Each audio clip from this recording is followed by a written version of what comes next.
Hello, I'm going to be reviewing Warfare. This is a new movie about war, obviously, and specifically the Iraq War. It is co-directed by Iraq War veteran Mendoza in his directorial debut, as well as Alex Garland, a pretty established name in Hollywood who has been on a bit of a cold streak lately, at least in my opinion. Obviously, Garland is someone who gained traction in Hollywood initially as a screenwriter, but has since gotten into auteur filmmaking, specifically with his directorial debut Ex Machina, which I think is one of the most visually gorgeous and ambitious sci-fi films of the past decade or so, as well as Annihilation, his sophomore directorial effort, which wasn't as great as Ex Machina, but was still an undeniably impressive feat of filmmaking. But since then, he's gone off the rails and dropped a couple of duds, mainly Men, which is this unintentional parody of A24 elevated art house horror that just does not work at all, and the latest being Civil War from last year, which I know a lot of people really liked, but I just could not get into. I can see why people like this. The cinematography is great, the sound design is really immersive, and the performances are pretty solid, specifically Jesse Plemons, who really steals the show in his single scene. But I thought it was just so surface level with its anti-war themes. This is also a concept that begs to be explored politically and is just inherently political, but Garland is intentionally avoiding diving into any of the political context of this war, which makes this whole film come off very devoid of meaning and just substanceless and empty. And I'm fine with movies not saying much as long as they're a good time, but Civil War is just too far up its own ass and is also intentionally trying to unsettle the audience, so it is impossible to be entertaining. Overall, it was just pretentious in my opinion, and trying so hard to be weighty, but also trying to be like as inoffensive and broad as possible. So it just comes off feeling very inintentioned and just really strange as a film. So suffice it to say, I was a little concerned that Garland was returning so quickly back to the war genre, but luckily Warfare is nothing like Civil War. It's rarely trying to preach to the audience and is more so trying to recreate the harrowing experience that Mendoza had in Iraq. Immersion and realism are the primary goals here, and the filmmaking reflects that, specifically in the sound design and the narrative structure. This film takes place in real time, which means there's a couple of sequences where the audience just has to sit in the tension and the horror of war. The first 20 or so minutes, you're just waiting for something to happen, and it's really building and building that tension. And then once the other shoe drops, it like never lets the viewer off the hook for the rest of the runtime. The lack of score also adds to the realism and the tension even more. Garland and Mendoza know just when to plunge the viewer into silence and when to explode into cacophony. And the whole film is really playing with those two extremes within its incredibly impressive sound design. There's also a level of commitment to these performances that enhance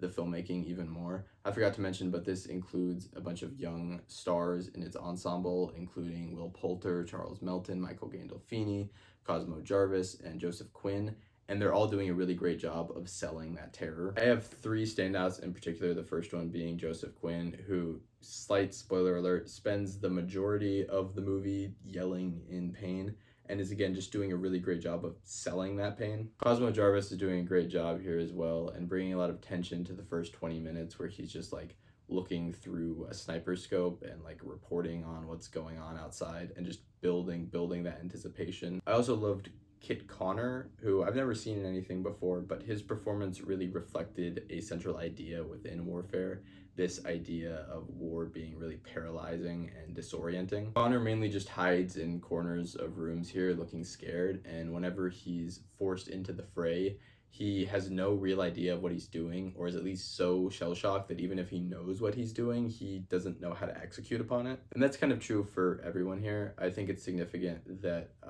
despite all of the, shooting and explosions of the film, no one actually like lands a shot on anyone aside from like IEDs. And I think that speaks to the confusion of war. You don't really know what's going on. You can't really see your opponent.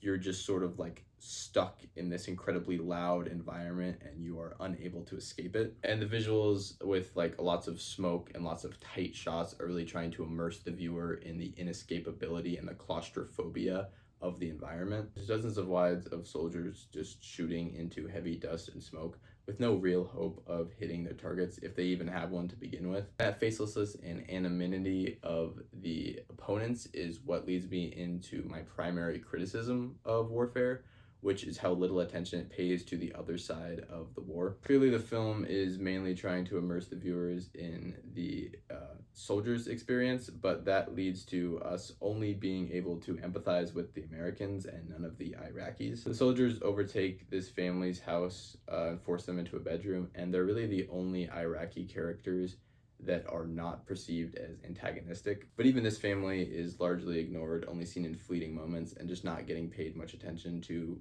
by either the film or the soldiers in it. Coulter's character delivers this half-hearted apology to the family at one point in the movie, but it doesn't feel like enough considering the circumstance, and for the most part, the filmmakers don't seem concerned at all with exploring the guilt of these soldiers, which I think could have been a really interesting approach, but again, like in Civil War, Garland is completely ignoring like the political context of the war that he is filming. But this is an even stranger choice here because the Iraq War is a real war, unlike the fictional war in Civil War, and it's also a complex war that is still being argued about to this day, and it demands this like more nuanced, in-depth examination that the film just doesn't provide at all. The ending is the epitome of this issue. This isn't much of a spoiler, but the last 30 seconds are the only ones that really focus entirely on the Iraqi experience here. Once the Americans leave, there's this sigh of relief from both the soldiers and the family. I think the point the filmmakers are trying to make is they're trying to make the viewers consider whether the Americans are the problem since they're invading this space, and aren't these soldiers just sort of acting in self-defense here. It also brings a different and far more nuanced catharsis to this conclusion. Rather than riding away with the soldiers that we've been focused on this whole time,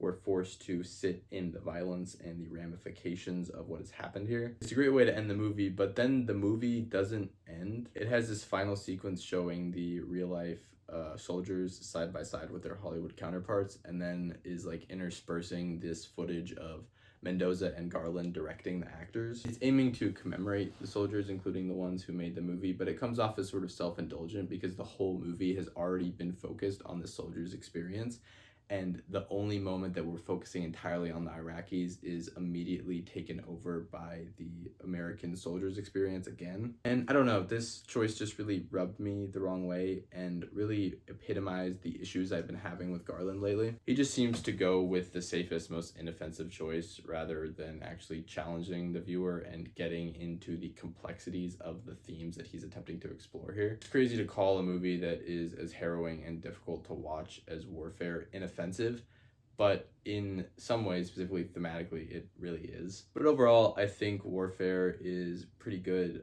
specifically as a feat of filmmaking. The performances are committed, the sound design is very immersive, the cinematography is effective, and the narrative structure really adds to the tension of the film. Despite some messaging issues, I think it did a great job of exploring the horrors of war, and it really is one of the best movies of the year so far. So I'm going to be giving it a 3.5 out of 5. Teetering on a 4 out of 5. We'll see how I sit with it, but for now it's a 3.5. And that's all I got. Next week I'm going to be reviewing Sinners, which I'm really, really excited about. So yeah, goodbye.